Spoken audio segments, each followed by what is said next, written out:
All right, in this section of the Bootcamp series, we're going to cover anti-tank guided missiles. This is a red dot rule, meaning that it is for modern games only, not for the World War II games. Now, anti-tank guided missiles are a slow firing weapon system that has a big backblast area, which makes them easy to see, easy to dodge, and as such, they have some special rules involved when you're using these weapon systems. Now, I've got some examples of units that use anti-tank guided missiles laid out here for you, a vehicle and a weapon team, and you can tell because they have a depletion number on them, which is that number underneath the morale on the weapon team and underneath the movement factor on the vehicle. We're going to touch on depletion and how it works here in just a second.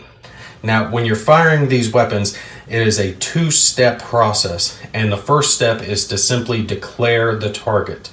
At that point, you're going to stop and you're going to give the enemy a chance to take an op fire against the unit firing the missile with any of their units who can fire with their inherent firepower or a support weapon that uses the direct fire table.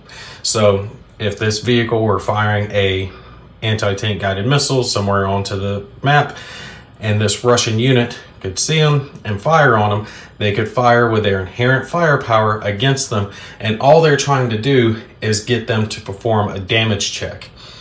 It doesn't matter what the result is of that damage check. If they cause a damage check against someone who's firing a missile during that op fire, then the missile's considered to have missed and there's no effect at that point and it's just over. Now, if the person firing the missile is not fired on by op fire, or the op fire does not cause a damage check, then you're going to continue on firing on the ordnance table as normal. Few things to keep in mind is that you can't fire these weapons from a building or a bunker, and also no unit can take and fire them using assault movement or assault fire, or as an opportunity fire after using assault movement. You also can't take and fire at infantry in the open, but you can fire at infantry that are in a building. So this vehicle could take and fire its missile at this Russian squad in this building, but they couldn't if they were out here in the open somewhere. Now, if they did, they would use the red HE value located above the ordnance table up to the top right if they were firing at infantry in a building or a bunker.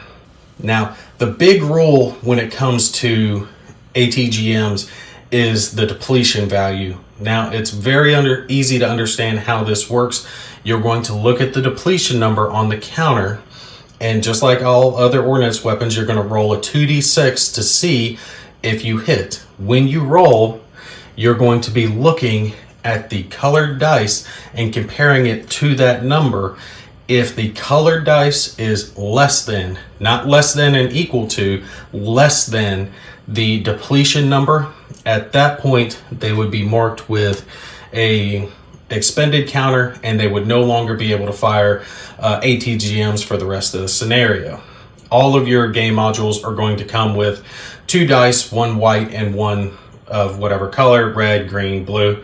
You're always going to look at that colored dice and compare it to the depletion number to see if they run out of missiles during the scenario.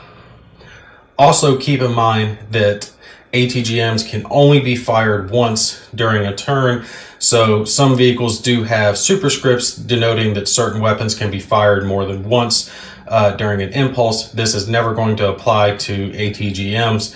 You can only fire them once per turn.